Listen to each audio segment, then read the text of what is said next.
This is the biggest mistake I see agents of all ages making when they list a property.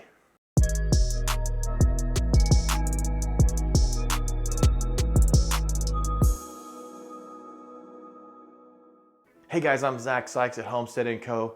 And I want to share something that just hurts. I see agents making this mistake all the time and it drives me bananas. I've seen brand new agents do it. I've seen 2 or 3-year-old agents do it. I've seen agents that have been in the business 25, 30 years do it because they have never been taught, or even if they've been taught, they don't believe it to be true.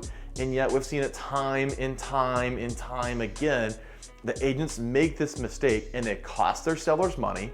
They cost their sellers time. They try to do the right thing, yet it really hurts their clients in the long run. And it's a huge disservice. So these agents come in with great intentions and they're doing their best to take care of their folks. And yet, if they're not properly trained or know what they're doing, they can actually cause more harm than good, right? Let's say you pull up to a car wreck and somebody's in there injured and you think, oh my gosh, I need to save them, I need to have the best intentions. And maybe you pull them out of the car so they don't, you get away from a car so you don't want the car to catch on fire and then be stuck in it. And yet as a trained medical professional or paramedics, they'll tell you, don't move the person until their back and neck is stabilized, right? And so sometimes even the people with best intentions doesn't mean they're doing the right things. Now, real estate's not life and death like a car accident could be, and yet we are committing financial malpractice if we're hurting our customers and our clients in a bad way by giving them bad advice and making this mistake. This is what I don't want you guys to make.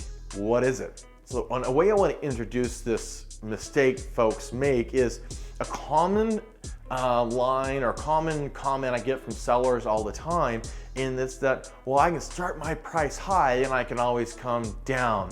Where if I start it too low, I cannot come up, right? That's what I hear from sellers all the time, and I have for years and years and years, right?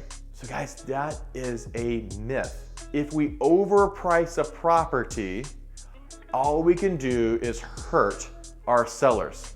So here's how I see this mistake play out most often. A newer agent or even an existing agent walks into a house and seller says, hey, I want to list it at $200,000 and I'm happy with that. Let's take $200,000 and move on with our life, go to the next place.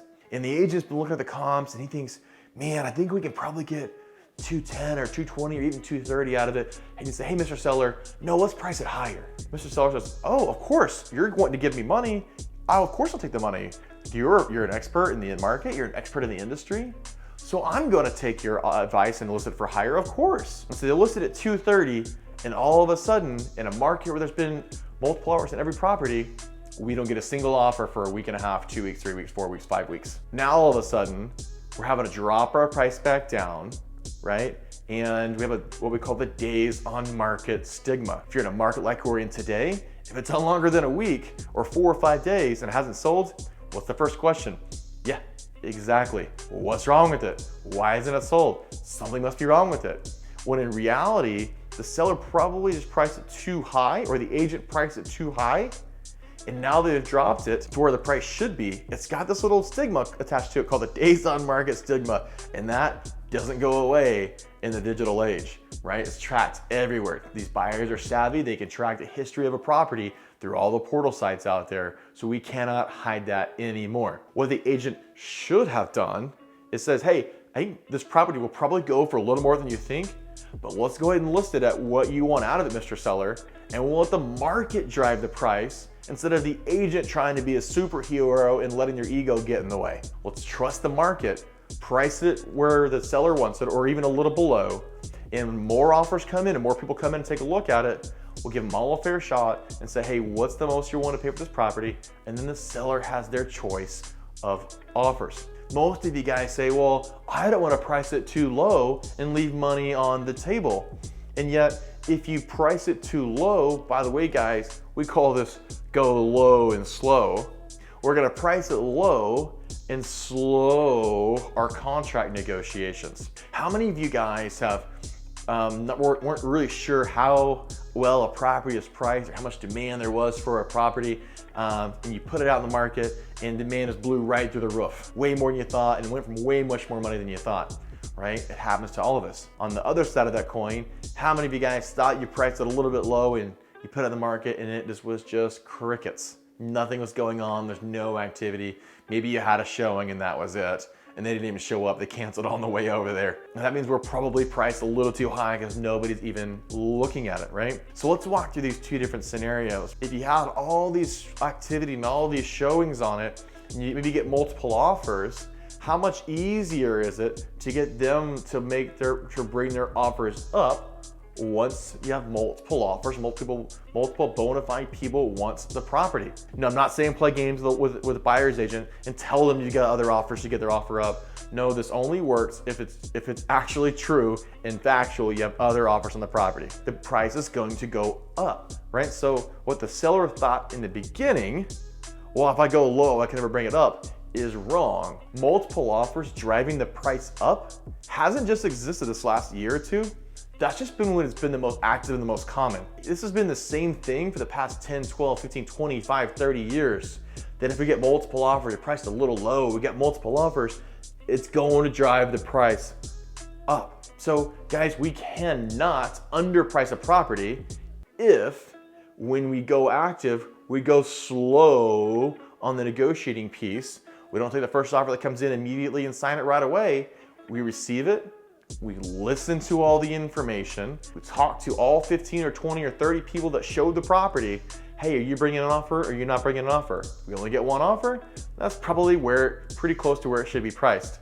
If we're getting 4, 5, 6, 8, 10, 12 offers, we're probably pretty low for that price, and that's prices that best offers are gonna go higher. On the other hand, this is the mistake most agents make, especially young agents. Where would you rather have your seller be?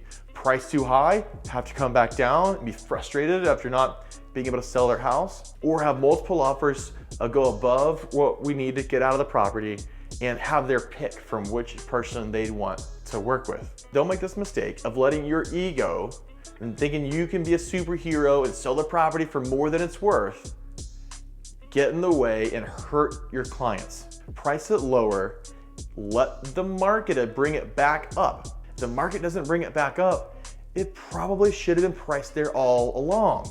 Now, if the market does bring it back up, great, now we know. Here's what we know for sure.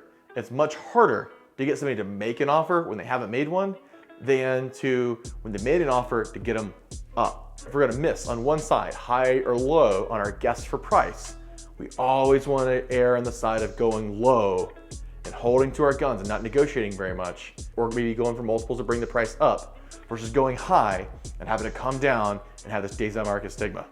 Don't make the mistake. It took me years to learn from my mistakes. Moral of the story here, guys, it's impossible to price it too low. You can only hurt your sellers and do your sellers a disservice if you price it too high. Don't do it.